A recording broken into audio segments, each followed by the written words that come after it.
अच्छे कर्म और अच्छी नीयत के बावजूद भी अगर आपके साथ बुरा हो जाए तो यकीन मानिए बुरा भी आपके अच्छे के लिए हुआ है। नमस्कार दोस्त, मैं शशि भूषण स्वागत करता हूं फिर से शशि फाइनेंस वर्ल्ड में एक नई जानकारी, एक नई वीडियो के साथ।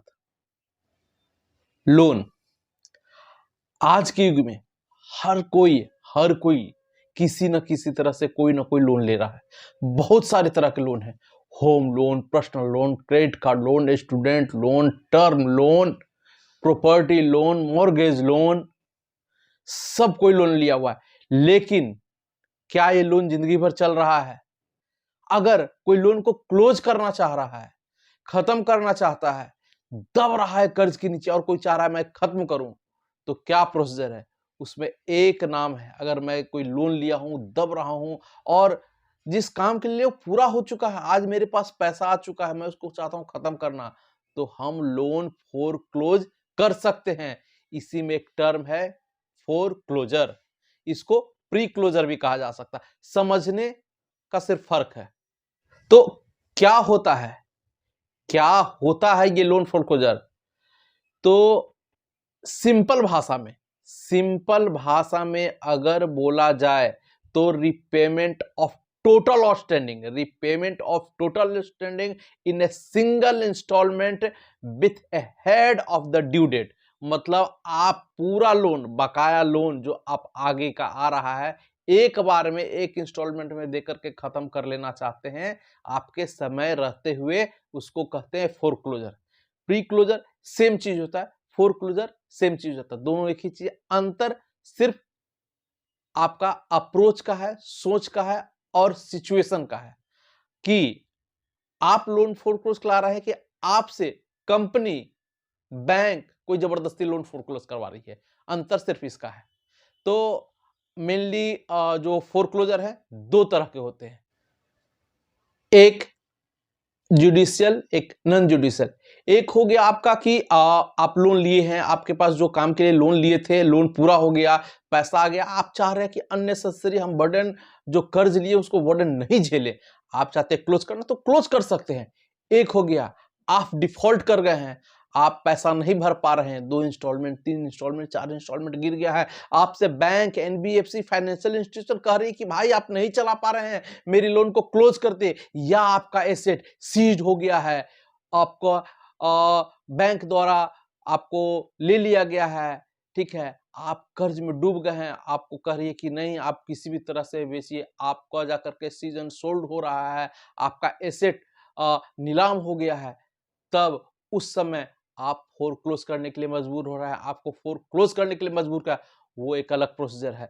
तो वो हो गया लीगल प्रोसेस हो गया, और आप अपने अनुसार से कर रहे हैं तो अनलीगल हो गया। तो फोरक्लोजर से जुड़े आज इस वीडियो में हम सभी बातों को जानेंगे। तो क्या है ये फोरक्लोजर, क्या इसके क्या फायदे हैं, क्या नुकसान है, क्या है सही में, और इसके बारे में बहुत सारे जो फैक्ट है जो हम इस वीडियो में जानेंगे। तो पहला हम जानते हैं कि फोरक्लोजर है क्या और इसका क्या फायदा है। तो फोरक्लोजर मैंने बता दिया, फोरक्लोजर क्या है, आप एक ही बार में सब इंस्टॉलमेंट को पेड करना चाह रहे हैं, फ्यूचर सभी इंस्टॉलमेंट को, तो फोरक्लोजर हो गया। अब जो है इसके फायदे क्या है, तो सबसे पहला फायदा, आपको आगे का इंटरेस्ट रेट सेव होगा। आप अगर कोई रेट ऑफ इंटरेस्ट पर लिए हैं और आपका पैसा आ रहा, तो फालतू क्यों पैसा देना भाई, आप उसको पहले फोरक्लोज करके आप अपने जो जिस रेट ऑफ इंटरेस्ट पर लोन लिए हैं उसको आप बचा सकते हैं। आपका टेन्योर चल रहा है, आप पैसा आ गया तो फालतू देना ब्याज, आप उसको अलग वे में रख सकते हैं, आप सेविंग अकाउंट में रखिएगा, एफडी करिएगा किसी में, तो आपको ज्यादा रेट ऑफ इंटरेस्ट मिले, क्यों आप ज्यादा में आप यहां पर दीजिएगा, इसको आप क्लोज कर सकते हैं। ये एक सबसे पहला फायदा हो गया। अब दूसरा, अगर आप चाहते हैं एक बड़ा लोन लेना चाहते हैं,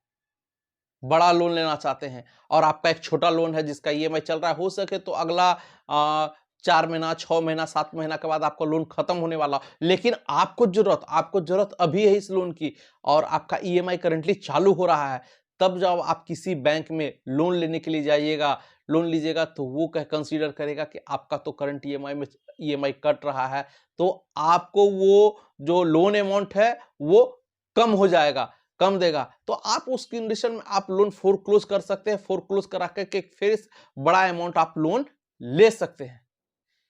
तीसरा, अगर आपका बहुत सारा लोन चल रहा है, मान लीजिए कि आपका कोई टू व्हीलर का लोन चल रहा है, कोई पर्सनल लोन चल रहा है, कोई क्रेडिट कार्ड का लोन चल रहा है और कोई छोटा मोटा पर्सनल लोन या आपका क्या कहा जाता है, इससे आप क्रेडिट कार्ड यूज करते हैं, क्रेडिट कार्ड पर जंबो लोन, मिनी लोन, ये सब लोन आते हैं, तो उसमें से लोन लिए हुए आपको चल रहा है और आपको बहुत कंफ्यूजन है, सबका ड्यू डेट अलग अलग है, आपको बहुत कंफ्यूजन है कि कोई 5 तारीख को कट रहा है, कोई 8 तारीख को कट रहा है, कोई 15 तारीख को कट रहा है, आप कंफ्यूज हो रहे हैं कि कौन में अमाउंट मेरा जा रहा है, आप दिक्कत है। तब उस कंडीशन में एक लमसम अमाउंट, जो लोन आउटस्टैंडिंग अमाउंट सब लोन का होता है, उसको आप लोन पर लेके, पीएल लेकर के आप इसको लोन को बाकी सबको क्लोज करा सकते हैं। एक ड्यू डेट रहेगा, एक लोन रहेगा, एक ड्यू डेट रहेगा, ये आपको एक सेफर साइड में हो जाता है, ताकि आप फ्यूचर में डिफॉल्ट ना करें। 4 जगह ईएमआई है तो आपको कटने में दिक्कत, आपको याद रखने में दिक्कत, आपको पेमेंट करने में दिक्कत, तो आप उसको कर सकते हैं। 4 पॉइंट, अगर आपका बाय द वे लोन चल रहा है और कोई छोटा लोन है या कोई लोन है जो आपको लोअर रेट ऑफ इंटरेस्ट पर दे रहा है, आपको rate of interest personal loan ले लिए हैं और पर्सनल लोन में आपको चल रहा है, आज के अनुसार से चल रहा है कि हाँ भाई 14% 15% पर रेट ले लिए हैं और आपको ऑफर आ गया, आपको बैंक द्वारा ऑफर दिया गया या फिर आपको जरूरत है, आप उसको अनुसार से कुछ रेट ऑफ इंटरेस्ट पर ले रहे हैं जो आपको ऑफर कर रही है बैंक की, हाँ कि rate lower rate of interest पर आप ले सकते हैं, तब उस कंडीशन पर हायर से लोअर पर रेट ऑफ इंटरेस्ट पर आप स्विच कर सकते हैं, आप लोन ले सकते हैं, उसमें रेट ऑफ इंटरेस्ट आपका बचत होता है।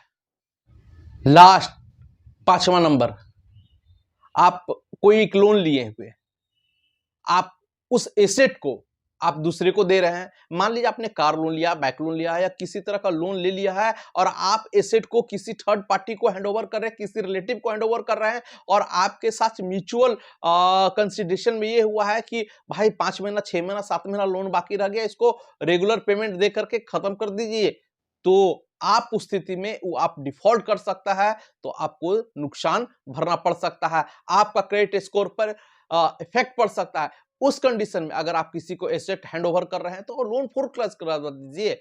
आप अगर चाह रहे हैं कि नहीं ये मेरा एसेट है, लोन मुक्त करके दें, तो वो सही है, या आप किसी का ले रहे हैं, उस कंडीशन में लोन फोरक्लोज करा दीजिए। आपसे बात होगी कि सर हम ये पेमेंट जो है हम रेगुलर कर देंगे, आप हमको लोन इतना पैसा दे दीजिए, हम रेगुलर भरते रहेंगे, आप इस सामान को यूज करिए।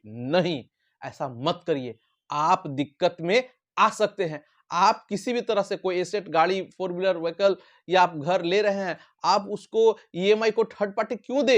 अगर आप वो चीज ले रहे हैं तो आप लोन फोरक्लोज करवा दीजिए। आप अपने पैसा जो दे रहे हैं उस बैंकिंग इंस्टीट्यूशन, एनबीएफसी किसी में जरा दे करके आप लोन को क्लोज करवा दीजिए। जब फुल्ली क्लोज है तो आप एसेट ले सकते हैं, आपका राइट्स बन सकता है। अगर वो हाइपोथिकेटेड रह गया, अगर लोन बीच में डिफॉल्ट हो गया, किसी भी तरह का परिस्थिति रहा, तो आपको और सिर्फ आपको नुकसान होगा। चाहे आप ले रहे हो लोन, चाहे आप किसी को वो एसेट दे रहे हो, चाहे लेने वालों को हो या देने वालों को, कोई भी एसेट ले रहा हो या दे रहा हो, दोनों को नुकसान है। इस समय इस कंडीशन में आप लोन फोरक्लोज करवा सकते हैं। अब जो बात आ रही है कि भाई फायदे तो मैंने देख लिया, नुकसान क्या क्या है। तो सबसे पहला नुकसान, आप अगर लोन क्लोज करवा रहे हैं तो प्री पेनल्टी चार्ज लगता है, प्री पेनल्टी फोरक्लोजर चार्ज लगता है सभी बैंक में। आपको 3% से लेके 4%, 5% पर सभी बैंकिंग इंस्टीट्यूशन या एनबीएफसी सबका अलग अलग है। 3% है, 4% है और 5% पर भी है। ये मैंडेट है जो हिडन रहता है। जब आप लोन फोरक्लोज करवाने जाइएगा तो आपको 3-4% आपको कहेगा कि सर आपका प्रिंसिपल आउटस्टैंडिंग, जो भी लोन आपने लिया है तो उसका प्रिंसिपल आउटस्टैंडिंग, मान लीजिए आपने 12, 5, 7, 60 5 साल के लिए लोन लिया है, 2 साल बाद आप क्लोज कराने जा रहे हैं, तो 3 साल का जो प्रिंसिपल बचा होगा, ब्याज छोड़ करके जो प्रिंसिपल बचा होगा, उसका 3%, 4%, 5% जो उसका प्री पेनल्टी चार्जेस है, वो आपको लेविट करेगा, जो आपको महंगा पड़ सकता है। अगर यही लोन आप एंड ऑफ द टेन्योर करना चाह रहे हैं, मान लीजिए 5 साल का लोन लिए, आप 4 साल, 4.5 साल के बाद आप करवाना चाह रहे हैं, तो आपको ज्यादा नुकसान बचेगा, क्योंकि लास्ट में रेट ऑफ इंटरेस्ट जो है ये रिड्यूसिंग रेट ऑफ इंटरेस्ट रहता है, तो लास्ट में आपका सिर्फ और सिर्फ लगभग 90% प्लस आपका सिर्फ प्रिंसिपल रह जाता है, जिसमें आपका ब्याज अगर 4%, 5% लेगा तो आपको एक्चुअल से ज्यादा देना पड़ जाएगा। तो ये आपको सोचना पड़ेगा। अगर आप ये शुरू में इनिशियल माने कि 50% अगर आपका टेन्योर खत्म होने के पहले करा रहे हैं तो आपको बेनिफिट मिलेगा, अदरवाइज आपको थोड़ा सा बियर करना पड़ सकता है। दूसरा चीज होता है कि अननेसेसरी लोन कोई चल रहा है और आप खत्म कराना चाह रहे हैं तो अननेसेसरी आपको बर्डन पड़ सकता है। पूरा अमाउंट मान लीजिए 3 लाख 4 लाख 5 लाख कोई अमाउंट आप डाल करके लोन को क्लोज करवा रहे हैं तो आपको फाइनेंशियली बर्डन हो सकता है। ये आपको दूसरा नुकसान हो जाता है। तीसरा नुकसान, अगर आपका मल्टीपल टाइप ऑफ लोन है और आप ड्यू डेट के अनुसार से पेमेंट कर अगर आप चूक गए अगर आप चूक गए अगर आप चूक गए तो आपको क्रेडिट स्कोर में अंतर पड़ सकता है, आपका क्रेडिट स्कोर खराब हो सकता है, आपका क्रेडिट हिस्ट्री खराब हो सकता है। तो तीसरा, सिविल स्कोर में ये हमेशा सवाल रहा है कि भाई हम लोन फोरक्लोज करवाते हैं तो सिविल इफेक्ट पड़ता है क्या, सिविल स्कोर में अंतर पड़ता है क्या? अंतर पड़ता है। तब अंतर पड़ता है जब आपका क्रेडिट हिस्ट्री खराब हो गया है, आप लोन डिफॉल्ट कर चुके हैं, कंपनी बैंक इंस्टीट्यूशन आपको फोर्सफुली लोन क्लोज करने के लिए बोल रहा है और आप सेटलमेंट कर रहे हैं। उस सेटलमेंट के तहत आपको जो फाइन है, चार्जेस हैं, वो आप वेव आउट कर रहा है, वो आप लोन क्लोज करवा लीजिएगा तब पर भी आपको ये रिफ्लेक्ट करता रहेगा। तो ये अंतर पड़ जाते, उस कंडीशन में आपका सिविल स्कोर डाउन हो जाएगा, आपको इंपैक्ट दिखेगा। लेकिन अगर आप यही सिविल स्कोर आपका बढ़िया लोन कंडीशन है, क्रेडिट हिस्ट्री बढ़िया है और चल रहा और बिना डेबिट किए हुए, बिना कोई ड्यूज किए हुए आप अगर लोन फोरक्लोज करते हैं तो आपको किसी भी तरह का कोई सिविल डैम्प नहीं दिखेगा। तो हमने फायदे नुकसान सब कुछ फोरक्लोजर के बारे में जाना। अब है कि ये फोरक्लोजर में अगर करना चाह रहा हूं तो प्रोसेस क्या होगा, कैसे करें? तो आप एक फिजिकल कर सकते हैं। आप बैंक इंस्टीट्यूशन, एनबीएफसी जो भी है, जहां से भी आपका लोन है, आप वहां जा करके आप वहां अपने बात को रख सकते हैं। लेकिन उसका आपको एक लेटर देगा, आपने जो बात किया है उसका एक सेटलमेंट लेटर आता है, फोरक्लोजर लेटर आता है, आपको लेटर दिया जाएगा, वो अमाउंट बताया जाएगा, उसके अंतर्गत आप पैसा जमा करिएगा, हो जाएगा। आप अगर फोरक्लोजर करते हैं या आप चाहते हैं कि अब तो मोबाइल सिस्टम भी होगा, बहुत सारे बैंकिंग में आपको एप्स दिया गया है, एप्स के अनुसार से करना चाहते हैं, फोरक्लोजर करना चाहते हैं तो आपको वाया एसएमएस भी आ जाएगा, वाया एप्स भी आ जाएगा। आप अगर मेल भी करते हैं तो वाया मेल भी कर सकते हैं। आप फिजिकल वेरिफिकेशन के लिए फिजिकल जा करके वहां पर कंसिडरेशन करा करके आप वहां कर सकते हैं। तो बहुत सारे प्रोसेस है, आप फोरक्लोजर के लिए आपको बहुत ज्यादा परेशान होने की जरूरत नहीं है, आप बैंक में जाकर भी कर सकते हैं, एप्स यूज करते हैं उसके अनुसार से हो सकता है। वो सेफ एंड प्रूफ रहता है। आप ऐसा नहीं कि आपने पैसा डाल दिया और फोरक्लोज हुआ ही नहीं।